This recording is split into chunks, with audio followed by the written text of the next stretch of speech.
Hello and welcome back to my channel. I'm Sam Zagar. We're doing another YouTube reading and we are hopping straight into one for a quad right. Let's get their chart up. Are you having a problem you need help with? No, I just love learning about my depth. What's your biggest question? The correlation or magic between my rightness, incarnation cross, and channel of mutation. What an interesting collection of things to bring up. What else are you curious about? Your view because it's so deep and magical. That's cute. Okay, all right. What do we got going on here? Correlation between my rightness, incarnation cross, and channel of mutation. So let's just riff on all three of these things. We got a quad right. Why do we have a quad right? Because everything at the tonal level is either 4, 5, or 6. For this person, we have 3 fourth tones and 1 fifth tone. So their receptive mind has judgment sense. But I have a quality of what would either be described as inner vision or meditation, depending on what side you're on. But you should be able to connect something between inner vision and meditation. There is a receptive, passive, observant, watching, aware kind of thing going on.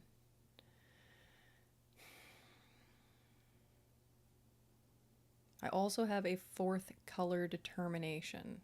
We have nervous touch determination.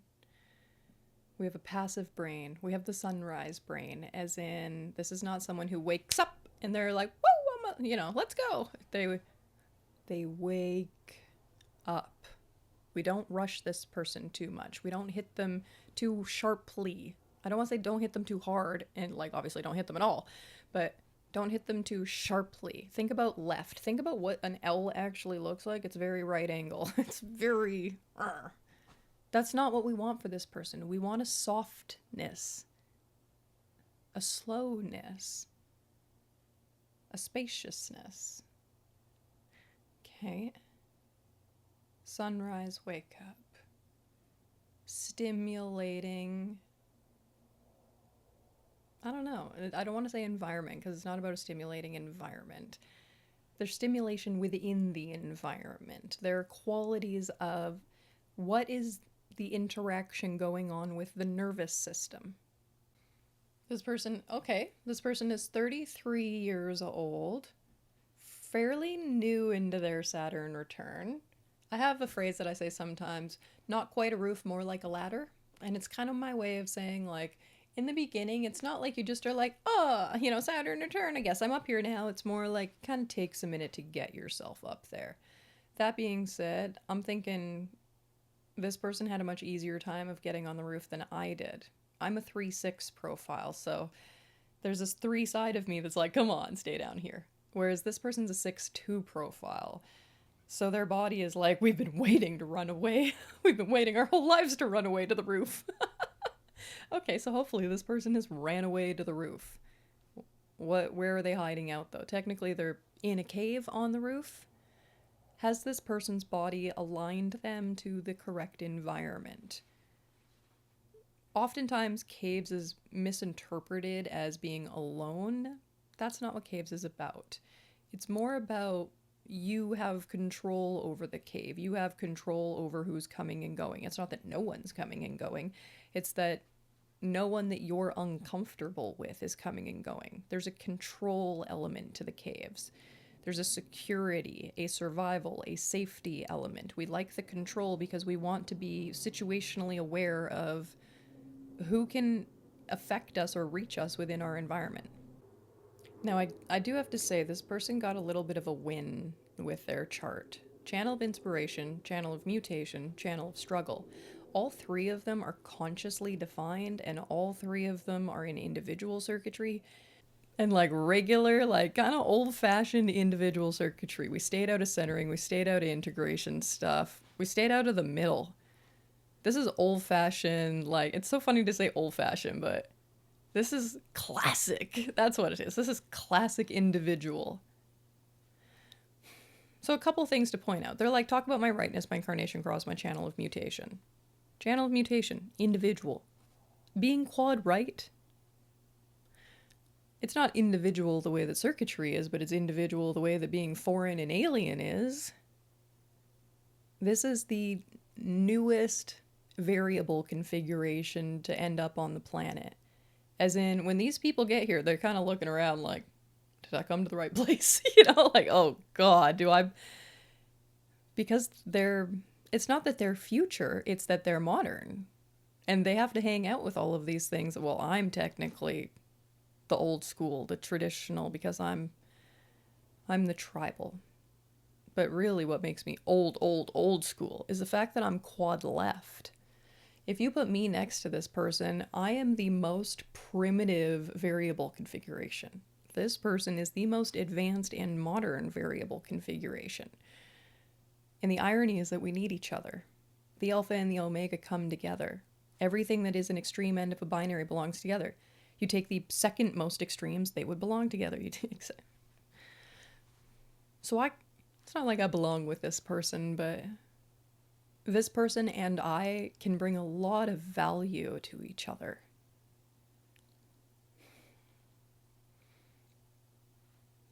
I'm going to weave in more qualities of mutation here.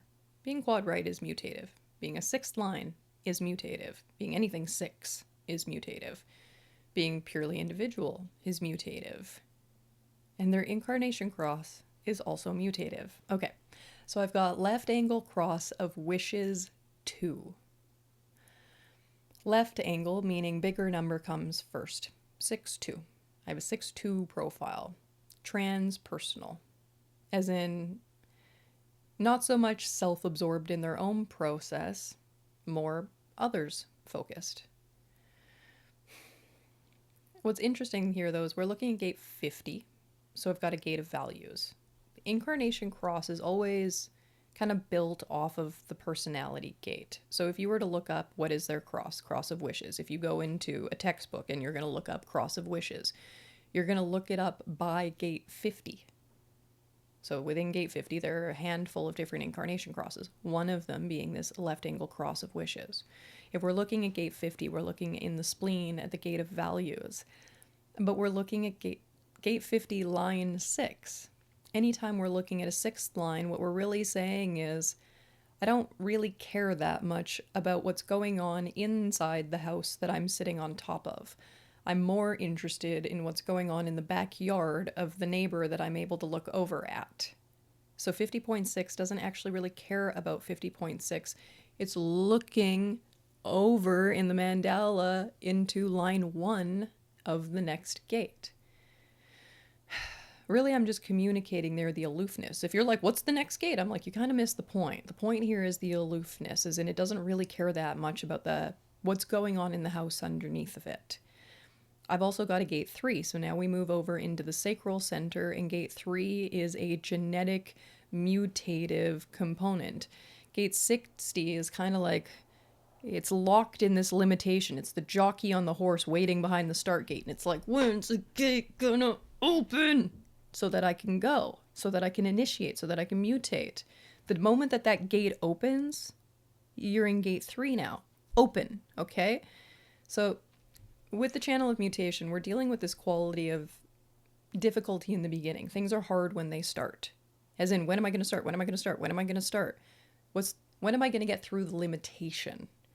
Also, melancholy. This is not an emotional being, but this is a melancholic being. Melancholy is kind of like, it's not bummed, it's not depressed, it's not low, it's a bit bluesy. Bluesy's not a bad word for melancholy, but melancholy is the baseline for the individual.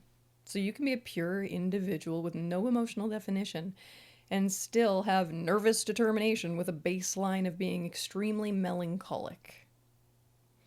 Okay.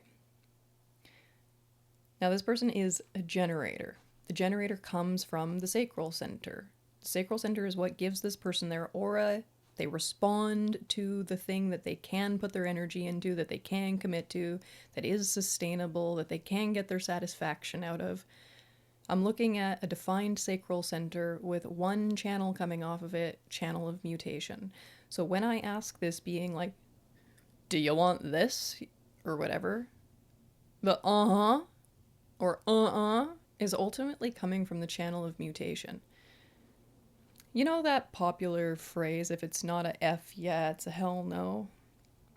It's just kind of garbage. It's not that helpful. When you're dealing with something that's coming from the root, when you're dealing with format energy, you're dealing with a different, like, it actually sounds different to me. And it's crazy because I don't actually hear it, I feel it. When I come next to format generators, it has a feeling of like, mm, mm, mm, mm. The three format channels are maturation, mutation, and concentration. Each one of these has a quality of like, kind of like almost like being grabbed or locked into something, being held. It's not the most like channel of discovery going from 29 to 46 is the yes of the body going to the love of the body and the identity. It's very like, yeah, I want to use my body, you know, like we could, you know, channel of mating is like, hey, nice shoes, wanna? And they're like, uh-huh. Yeah. So there are some of them where it's like I can understand the like, if it's not a F yeah, you know, I can understand the drive for the F yeah excitement. But I really think that it's not that good of marketing. I think it's actually pretty terrible marketing for sacral beings because it has them expecting things that are honestly not unrealistic, but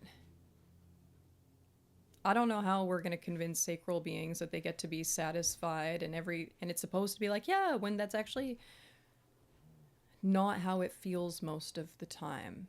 I want you to think a little bit differently about the feeling of being proud of yourself. A lot of the times people are they're gonna try and put pride in the ego center, but let's not just be all nitpicky about words. Just think about what it is to take on something that feels important to you and to complete that. And the sense of like content, satisfied, proud, like I did it. I'm capable of it. What are those kinds of feelings? Those are much more realistic and accessible to people who have format channels.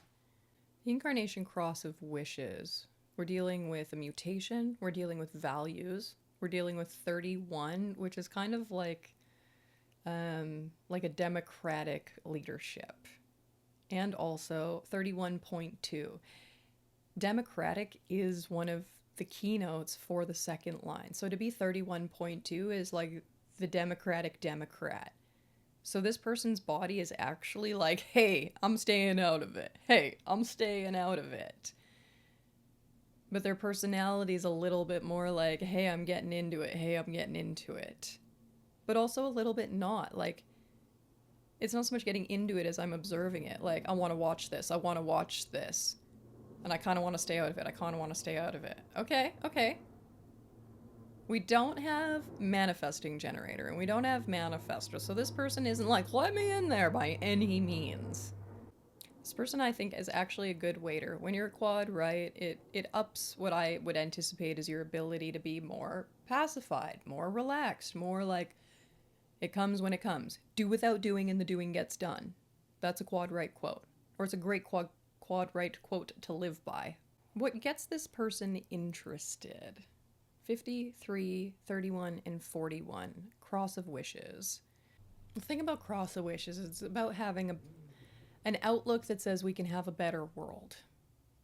Better values, better mutation, better democracy. Let's start something new. 41, the initiation start codon.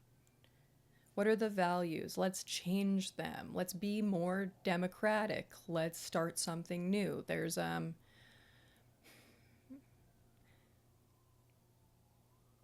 there's a lot of threat to sameness with this cross. This is a cross that would have it's not like this cross has issues. It's like there are going to be people out there who have issues with people who have this cross. And those people are likely going to be quite traditional people, fundamentalist people, a little bit more rigid people. This is someone who has an ability to challenge things. This person, I'm like, what's curious to me is who does this person have in their life that they would consider to be like a big believer of something? Are there people in this person's life who are like diehards in human design over here, and then over here we got a diehard Buddhist, and then over here we have a diehard carnivore diet eater, and like, what are the people who are like really stuck in a certain kind of like, this is the way? And how do those people feel about you? What are your interactions like with these people?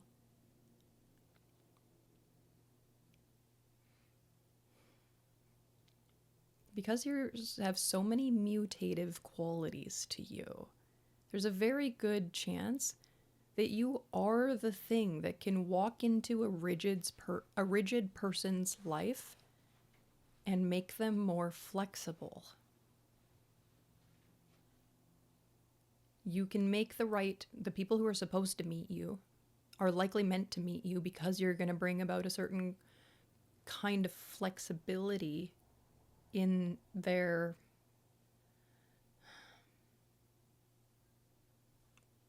what was a more rigid perspective on something. I love that you're also inner vision. Like, you're really going to bring a new perspective to people. Channel of Mutation was one of the first ones that I ever made a joke about. And while I don't really believe in changing the names of things, I don't mind coming up with like stories to anchor things in. And the Channel of Mutation, I always called it the avocado channel because in gate 60 we have this like limitation. Not yet, not yet, not yet, as in the avocado's not ripe yet. But then gate 3 is the moment that like the possibility of mutation actually opens up. So it's like, not yet, not yet, not yet, eat me, too late. That's what mutation's like. There's a knowing. It comes in a pulse. The knowing comes in a pulse. When this person is responding, they're not just responding with like, yes, I have energy to put into this thing. Like, this channel specifically responds to where the mutation can happen. If there's no response, don't think about it as like, you're not into that or you don't like that. If you're not responding, you can't mutate, which means you don't have a role there. I just said role, curiously. What's your 59? 59.1 in a detriment. This is a very tiny little insignificant part of your design, but it's interesting to me to see if there are any other lines that might influence your relationships and your behavior. You're very 6'2", which is in many ways very withdrawn. But that 59.1, it's like there's a pursuing, curious, there's a really good chance you'll make new connections when you have like a very like, oh, I need to know more about this person. I need to know more. When you're responding to learning more about somebody, I'm going to take that as a good sign. Anything else standing out to me I want to talk about? For a pure individual, you have a lot of hanging tribal. Hanging 54, hanging 50, hanging 59, a double dose of a hanging 40. You're very attracted to support.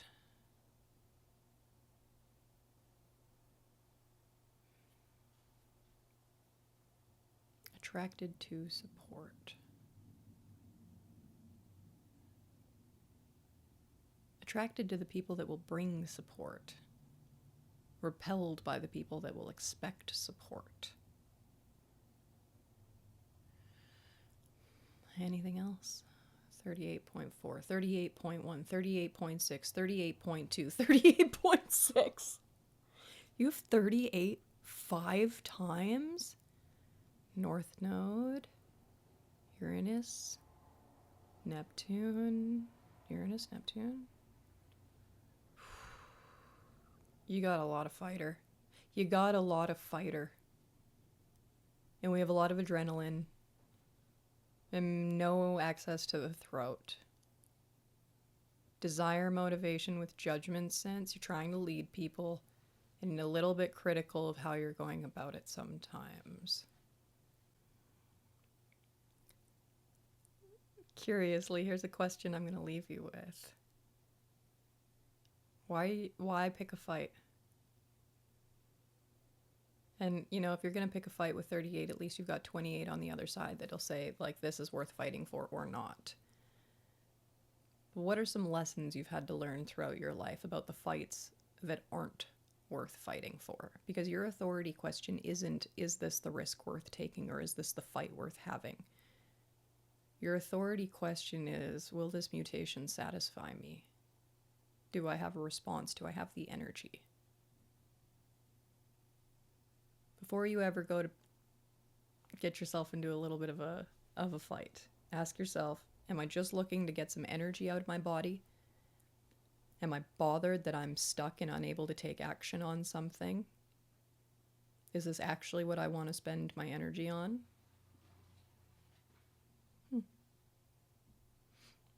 Interesting.